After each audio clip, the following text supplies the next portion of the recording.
Well, I just have a couple things before we get going. Obviously, exciting to kind of be out here today. Spring training around the corner. Seeing players and fans. Waiting out in line in frigid temperatures. In fact, I looked down at the field. I thought I was in Green Bay. I went to had my first visit to Lambeau this year, and it looked like the frozen tundra. But excited about the season. JJ's had another good off season. I think he may still have some work to do, but in the work that he did last year, if you think about coming into the year here, we got a solid rotation with depth behind it. I think better than we've had in a long time. Our bullpen looks to be better, and a bunch of young guys too that have a great opportunity to come into their own. Happy to answer questions on this with the stadium process. I would just say that I feel good about where we are. We have good options on both sides of the state line, but at the end of the day, this process is it's really about making sure that we fulfill Ewing Kauffman's promise that the Royals are Kansas City's forever, and I feel like we're going to get there, and have a great sense of urgency, and feel like we'll be announcing a decision sooner rather than later. The other thing, I think maybe Cullen talked about media. Maybe you have an update for me. The only other thing I think there's a business issue on the horizon, real short term, and that's our media package. And I think we'll see a decision in the next few days, unless something's happened earlier in the day, Cullen. Good. Are you excited about getting some games? 10 more games on Channel 5 this year, the Friday night games, including opening day. We are excited about that. We have 10 games again, Sundays, and did you say opening day? Opening day. Yeah, I think when we're over the air, those are the days that we have the most eyeballs on us locally, other than a national broadcast. So, yeah, that's I think it's a great part of our package. John, it might be hard to quantify this, but as you think of the stadium and the project, how much of what you have to get figured out is about ballpark specific part versus your ability to develop around it? I mean, maybe it all goes together, but is one more of a complication than the other? Well, I think it does all go together.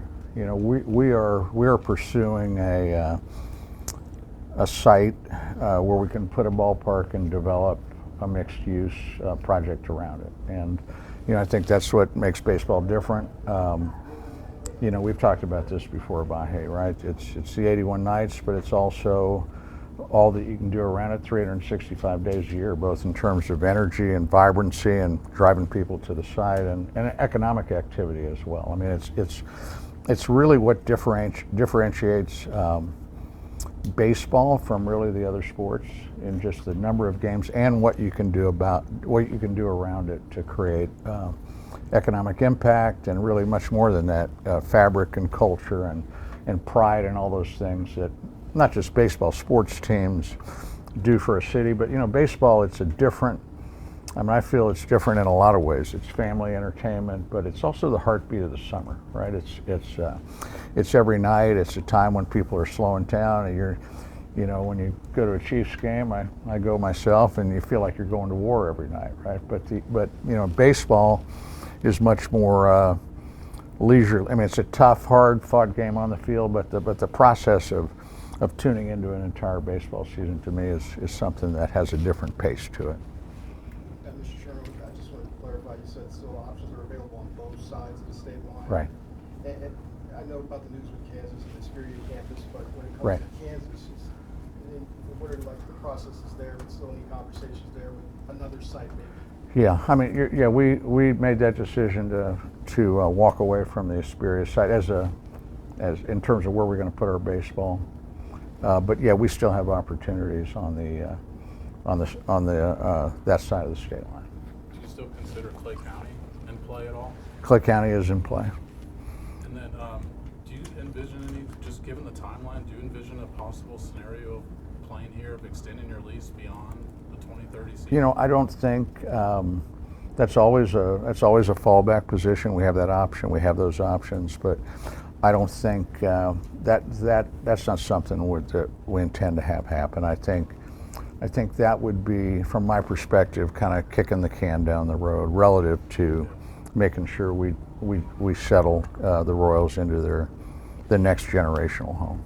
Obviously, Mayor Lucas has commented potentially no vote, but there's a representative trying to make a bill to require a vote. Are you guys comfortable putting this to the voters again? You know, that's really not that's not up to us. You know, if you think about on the Missouri side, the vote's already taken place at the state level, right? The legislature came up with that package, and then I know that the mayor's talking about some economic development tools that could be handled at the council, but how that ultimately ends up, that's not our decision. Would that prevent you guys from choosing Jackson County if you had to put it on a ballot? I think we'd have to cross that bridge when we came to it, Sam. You talked about getting money outside of just the stadium during the 81 home games. Has there been like a place that you've seen that you're like, I really like that, like what they're doing with like around their stadium? Oh, in other cities? Yeah. Well, there's lots of them, but the most recent new that's getting lots of accolades is the Battery in Atlanta. Now that's different. It could be that was more of a close-in suburban kind of greenfield project. I love the Padres have a great situation there. That was maybe more organic. Pittsburgh, there's lots of great urban ballparks. So my two favorite are the old ones, Wrigley and Fenway. That's different. They're not going anywhere, but there's lots of good ideas out there. Could you speak to the decision to move the fences in from a business perspective? Pardon? Could you speak to the decision to move the fences Sure. in? Yeah, it's interesting. When JJ and the team first brought it to me, I wasn't quite sure what to think. It was actually getting late in the off season, and I don't know if this weather's cooperating. In fact, I looked out there today, and I guess I was looking at the wrong line. I looked at those posts that are really the warning truck. I said, "Boy, that looks." I think Cole Reagan's had a heart attack when he thought that was it. But I think the analysis was really interesting by our R&D department. I think I'm going to get. I don't know if DMAC would. I don't know if I'm communicating this exactly, but I read one article that I think it was on Yahoo Sports, really interesting. If you I think it was about 1.5 WAR per season. Is that right, Cohen? That they and if you think about what the value of WAR is in terms of player payroll, I mean, what is it, $8 to $10 million? So over the course of 5 years, that's $60 million of value for some investment that's less than 5 minutes. And interesting. Now, you got to go play the games. I think DMAC's heart attack is that the opposing players will have, but if you look at the analysis of our team now and who we compete with, I think the analysis is that we'll benefit, and I think guys like Bobby will benefit quite a bit. How much of it is like a test run for the new venue that you're planning on? A test run? Yeah. You, Moving the fences in, are you planning on? oh, you mean for the new stadium? Yes. Oh, I don't know that it's actually pretty specific to the fact that we're going to be here for 5 years. We think, we have a pretty good idea of what our team is going to look like for those 5 years. And then I talked to some of the pitchers last night at the event, and they were pretty comfortable with it. I mean, JJ said we have guys that, create a lot of soft contact. So, but I don't really think it's a test run. I think when we think about the new stadium, we learn more and more all the time. I didn't realize we were the fourth. Am I right about this? We're the fourth highest elevation of any. That kind of surprised me, right? So the meteorological data that DMAC and the wind and that was really fascinating to me, that entered into it as well. John, I was wondering if you could just take a moment to, from a personal perspective, the stadium the last 3 years, has it taken a toll on you? There was this narrative that built up around April 24, about greedy billionaire owners, stuff like that. About what? Greedy billionaire owners and stuff like, you know what I mean? Like, and I don't know that it's fair, but that characterization No, I is understand. out there. How do you internalize that? How do you process that? And how would you respond to people who are skeptical that you and this ownership group are committed to Kansas City and not just looking to go to Nashville or something? Yeah, I think, look, we're not going anywhere, and that's what we've said all along. If the team's going, someone else will have to do that. But I think the related to the other comment about wealth and those types of things, I think that's part of what we're dealing with in our society. In our case, we're looking for a public partner, right? As I said before, we're working day and night right now to find a way to make sure this team stays here for as long as any of us are going to be around. And I just think that, and the public partner is what ties you to a community, right? And that's really why that's important. So, it's a public-private partnership. I think in addition to that, we're going to do a lot of things like we already do for our community. And I think the stuff about greedy and all that. Look, these franchises, and I think in this city in particular, we need to use this brand and platform to do good and important work in the city, and I think we're doing that. In fact, Cullen can tell you, Cullen came from the Diamondbacks, where they also do a great job in the community, and I think we differentiate ourselves. So I think there's lots of ways to make money. These are community assets. I did this because we acquired this team, and it goes for the rest of the group because I certainly love baseball and I love to compete, but we love this city and we want to make sure that it's here long after we're gone. John. Speaking of love of the city, could you just speak to, this is the 5th year you guys are doing the deal with the Negro Leagues Baseball Museum, where you're offering free admission to the Negro Leagues Baseball Museum next month? Could you Yes. speak to why that's continued to be important to you, that's a priority for you? It's something that we've done. It's kind of a no-brainer, right? We think that institution, we think it's an important story. It needs to be told far and wide, and it's a pretty simple thing for us to do. I can't remember when we started it, and it's also something that we've gotten incredibly great feedback for doing that, and we've been able to drive attendance to the museum too. We're also interested, we're obviously invested in that neighborhood with the Urban Youth Academy. We're interested in helping the Negro Leagues with their expansion, and so helping them drive attendance to it, and just seems like the right thing to do. John, what's your stance on potential salary cap that's at the crux of the upcoming CBA negotiations? I'm sorry. What's your stance on the potential salary cap that? Well, the first thing I'd say is we're thinking about. I'm thinking about the 26 season first. We still have another year. On the other hand, I'm on the labor committee, so I've got a kind of a front row seat to this. I would just tell you that I think about it. We're hearing from a lot of fans that, as it relates to competitive balance and that type of thing, I think particularly in the last few years, we're never going to use as an excuse. We will compete under these rules, but we're certainly getting a lot of feedback. But I look at it, I like to think about it as forming a better partnership with our players. Like the other leagues, like the NFL, the NHL, the NBA, they have a rev share with their players where they're motivated to grow the game together, and that's something that we don't have in our structure. So that's, I think, what is all around that in terms of spending constraints.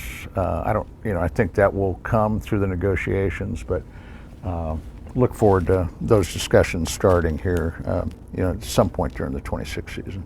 Sean, just one more on the stadium. When you guys first laid out your reason for moving, you talked about this vision of downtown baseball. When you think about if all things were equal, I know they're not all equal, but just your ideal vision, does it still include downtown baseball?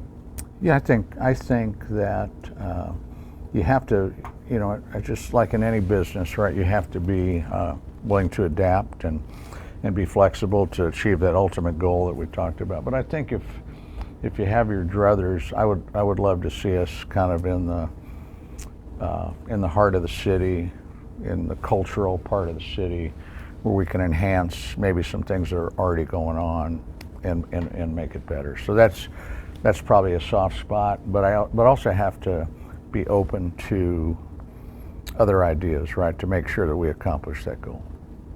So with all of the uncertainty regarding FanDuel and Main Street, how has that impacted the ability of you to put the product on the field, or has it impacted? The FanDuel, Yeah. how would it impact the product on the field? Yeah, like with the revenue uncertainty. Yeah, look, that's our, there's already been some erosion of where we were, on the FanDuel or Bally's, or so there's been financial erosion on that, and depending upon where we land, there could be some more here. But I look at that as a short-term thing. I mean, it's the dollars are real, but we're trying to take the long view here.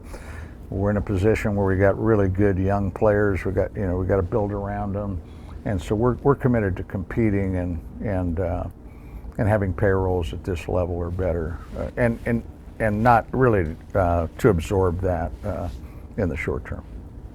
You had said that JJ had a good off season, but there might be some work to be done. Do you guys still have ongoing conversations about adding to this roster? Yeah. Or do you feel at this point that it's pretty much set? I know JJ's. I think he's got a couple of objectives. I think I can't tell you whether depending upon the day, whether those opportunities are narrower or wider. But he'd still.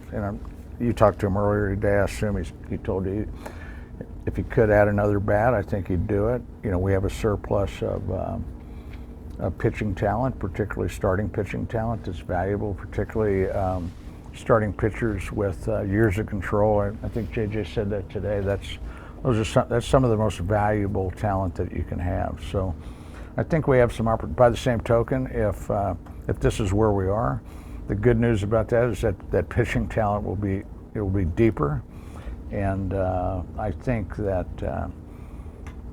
I think we feel like we're going to compete for the division. I think we're going to be right in this thing.